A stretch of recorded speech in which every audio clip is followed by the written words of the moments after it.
అందరి క్షణార్థులు ఎట్లున్నారు మళ్ళా. సో ఈ రోజైతే బిగ్ బాస్ సీజన్ 8 ఇన్ని రోజులు చూస్తుంటేనైతే ఇప్పటికైతే 3 ఎలిమినేషన్స్ అయితే జరిగినాయి. ఈ 3 ఎలిమినేషన్స్ కూడా అందరూ ఏందంటే వీళ్ళ ఆట తీరు చూసి, ఇంకా మాట్లాడిన తీరు చూసి మనం లాస్ట్ ఎలిమినేషన్ చూసినట్టయితే సెల్ఫ్ నామినేషన్ అయిండు అబ్బాయి, ఎట్లయితే అయిందో మనం చూసినాం.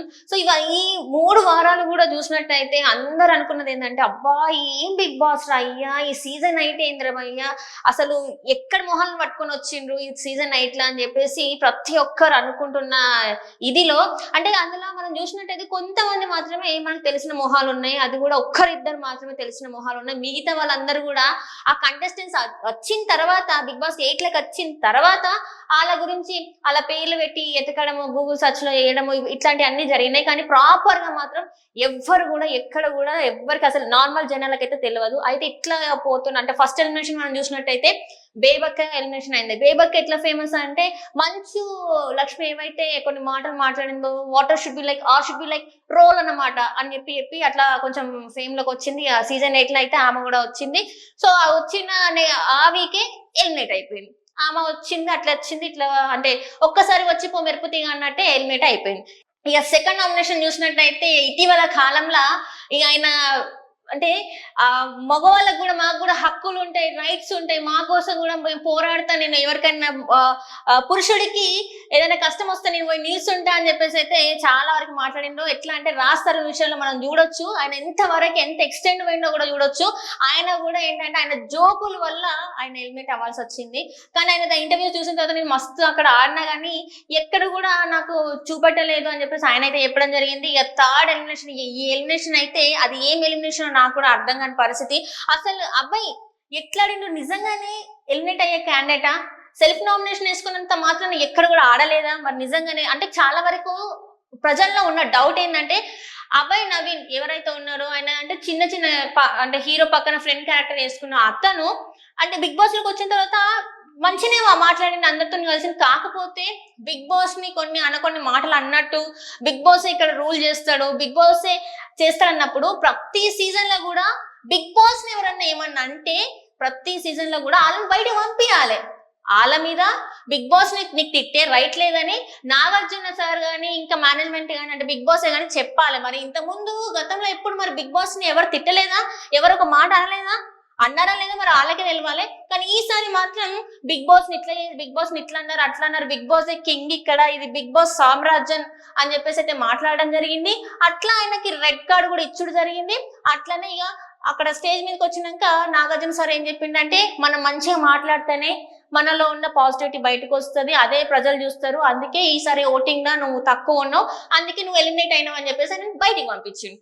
ఇదంతా అయిపోయినాక నామినేషన్స్ చూద్దాం. అబ్బా ఈ నామినేషన్స్ అయితే ఏం నామినేషన్స్ నాకు అర్థం కాలే, కానీ ఇక కొంచెం ఎట్లెట్లనే అనిపించినాయి. అంతా అయిపోయిన తర్వాత ఈసారి స్పెషల్ ఏంటంటే, ఇంటికి క్యాప్టెన్ కాకుండా 2 క్లాన్లు ఉంటాయి, దాంట్లో చీఫ్ ఉంటారు. ఆ చీఫ్ కి ఎంతమంది ఎట్లయినరో ఈసారి వాళ్ళ తలకల్ని కొట్టేదనమాట. చీఫ్ ఎవరు కావాలి, ఎందుకు అంటే చీఫ్ కి ఎవరు అర్హులు అనే దాన్ని బట్టి ఒక్కొక్కరు హ్యామర్ అక్కడ పెట్టి వాళ్ళు తీసుకొని, అంటే అది కూడా ఒక చిన్న గేమ్ లాగా బజార్ వచ్చినప్పుడు హ్యామర్ ని పట్టుకొని దాన్ని కొట్టడం, వాళ్ళ ఫోటో పెట్టి వాళ్ళని కొట్టడం. లాస్ట్ కి అయితే ప్రేరణకి ఇంకా కిరాక్ సీతకి అయితే టై అయింది. టై అయిన తర్వాత ఏమైందంటే, కిరాక్ సీత చెప్పేసింది, ఆబ్వియస్లీ నువ్వన్నా నేనని అనుకున్నా, ఒకవేళ నువ్వు నేను అనుకుంటే మాత్రం నేను ఖచ్చితంగా నేనే గెలవాలని అనుకున్నా. మొత్తానికైతే సీత ప్రేరణది కొట్టేసింది. చీఫ్ కి అంటే క్లాన్ కి చీఫ్ అయితే అయిపోయింది. ఇక్కడ ఇక స్టార్ట్ అయింది. అబ్బా అందరూ కూడా ఒక్కరు కూడా నిఖిల్ క్లాన్ లో ఉండడానికి ఇష్టపడలేదు. ఎందుకు ఇష్టపడలేదు, అసలు నిఖిల్ క్లాన్ లో ఉండడానికి ఎందుకు ఇష్టపడలేదు అక్కడున్న బిగ్ బాస్ కంటెస్టెంట్స్? ఏమైంది? అందరూ కూడా ఒకటే పేరు చెప్తాండ్రు. ఏమని చెప్తాండ్రు? సోని అంటే చెప్పకపోయినా కూడా అక్కడ అందరికి ఒకే ఒక్క వ్యక్తి శత్రువు లెక్క కనబడతారు. అంటే ఆమె మాట తీరు కానీ వాళ్ళ అంటే ఆమె బిహేవ్ చేసేది కానీ అందరికి నచ్చట్లే. ఎక్కువ కూడా అందరు ఏమంటున్నారు అంటే, అందరూ ఆమె గురించి ఏమనుకుంటారు అంటే, ఆమె మాకేమైనా గార్డియన్నా, ఇక్కడికి వచ్చింది అంటే ఆమె గార్డియన్ గా ఉంటే మేము ఇక్కడ పిల్లలు లెక్క చేయాలా, లేకపోతే ఆమె రూల్ చేస్తుందా, బిగ్ బాస్ రూల్ చేస్తుందా, ఇట్లనే మాట్లాడుకుంటున్నారు. కానీ ఎక్కడ కూడా ఆ ఉన్న చోట వేరే వాళ్ళు ఉండడానికి ఇష్టపడతలేరు, ఇతర కంటెస్టెంట్స్ ఉండడానికి కూడా ఇష్టపడతలేరు. అయితే ఇక్కడ నిఖిల్ క్లాన్ లో చూసినట్టయితే నిఖిల్ ఉన్నాడు, పృథ్వీ ఉన్నాడు, సోనియా ఉంది, అండ్ లాస్ట్ కి బిగ్ బాస్ అడుగుతాడు అనమాట, కిరాక్ సీత క్లాన్ లోకి ఎవరు పోతారు, నిఖిల్ క్లాన్ లోకి ఎవరు వస్తారంటే మోస్ట్ ఆఫ్ ది పీపుల్ అందరూ కూడా కిరాక్ సీత క్లాన్ లోకి వెళ్ళడానికి అంటే కాంతార క్లాన్ లోకి పోవడానికే ఇష్టపడ్డారు.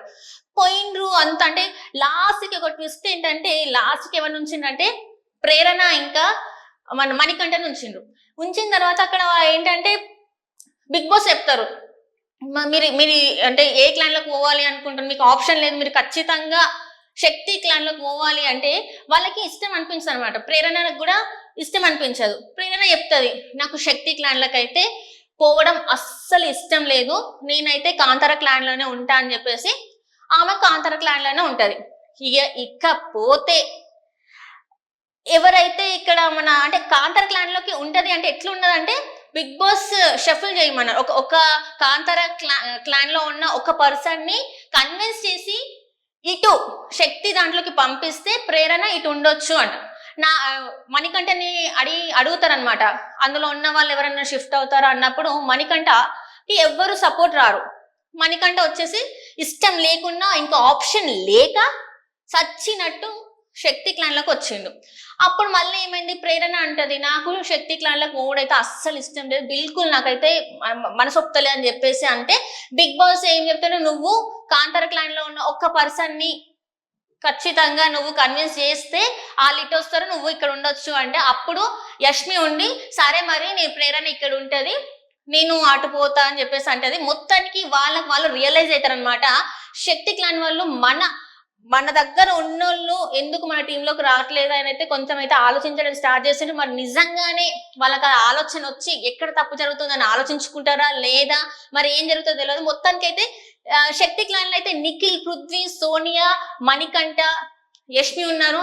అండ్ ఇక్కడ చూసినట్టయితే మొత్తం విష్ణుప్రియ, సీత, మన నబిల్, ఇక్కడ మొత్తం అందరైతే ఉన్నారు. అండ్ ఇక్కడ చూస్తే ఈ రోజు ఫర్ ద ఫస్ట్ టైం నాకు బిగ్ బాస్ చూసినప్పుడు అంటే ఇన్ని రోజులు చప్పగా నడిచిన బిగ్ బాస్ సీజన్ 8 అస్సలు జనాలలోకి అస్సలు పోతలేదు. ఎందుకు పోతలేదు అంటే ఎక్కడ తెలిసిన మొహాలు కాదు, ఎక్కడ కూడా ఎంటర్టైన్మెంట్ చక్కగా ఇస్తలేరు, ఎక్కడ చూసినా కూడా ఇక ఎట్లా అంటే మబమొహాలు ఉన్నట్టే ఉన్నారు. ఎవరో ఇద్దరు ముగ్గురు మస్తు కష్టపడతాను అంతే తప్ప ఇక్కడ కూడా చూడాలన్న లోపల నుంచి అయితే ఎవరికి రావట్లేదు.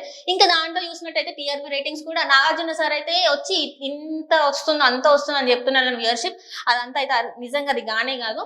అండ్ ఇప్పుడు ఒక big twist Bigg Boss season 8 లో బిగ్ ట్విస్ట్ ఏంటంటే ఒక బిగ్ బాస్ ఒక అనౌన్స్మెంట్ చేసింది అనమాట. ఇంతవరకు బిగ్ బాస్ దాంట్లోనే కానీ విని ఎరగని రీతిలో 12 మంది వైల్డ్ కార్డ్ ఎంట్రీస్ ఇవ్వబోతున్నారు అని. అది కూడా ఎట్లా అంటే వాళ్ళు ఎంట్రీ ఇస్తే ఇంట్లో ఉన్న వాళ్ళు ఎగ్జిట్ అవుతారు. ఎట్లా అంటే బిగ్ బాస్ ఒక గేమ్ ఇస్తాడు, ఆ గేమ్ లో ఎవ్వరు అంటే ఇంట్లో ఉన్న వాళ్ళు ఓడిపోతే వైల్డ్ కార్డ్ ఎంట్రీ వస్తుంది. ఇంట్లో ఓడిపోకుండా ఎవరైతే కంటెస్టెంట్స్ ఉన్నారో వాళ్ళు ఓడిపోకుండా గేమ్ ఆడితే వీళ్ళు వాళ్ళు రాకుండా ఉంటారు. మరి ఎంతమంది వస్తారు? ఇప్పటికైతే 11 మంది బిగ్ బాస్ కంటెస్టెంట్స్ అయితే హౌస్ లో ఉన్నారు. మరి ఇంకెంతమంది హౌస్ లోకి వస్తారు? అసలు గేమ్ ఏమి ఇస్తాడు? ఎవరెవరు కంటెస్టెంట్స్ అనేది అయితే కొందరిలో ఇప్పుడు కొంతమందికి ఎక్సైట్మెంట్ వచ్చింది, అబ్బా ఈ మొహాలు చూడలేకపోతున్నాం, అట్లీస్ట్ ఇప్పుడన్నా కొంత తెలిసిన మొహాలు వస్తే మంచిగా ఉంటది అని చెప్పేసి అయితే అందరు ప్రే చేసుకుంటున్నారు. మరి నిజంగానే ఆ కంటెస్టెంట్స్ ఎవరు? ఆ 12 మంది వైల్డ్ కార్డ్ ఎంట్రీస్ ఎవరు? నిజంగానే మరి 12 మంది వైల్డ్ కార్డ్ ఎంట్రీస్ ఉన్నాయా లేవా ఏందనేది మరి మనకి తెలుస్తుంది. సో మనం కూడా బిగ్ బాస్ ని ఫాలో అవ్వాలి, తెలవాలంటే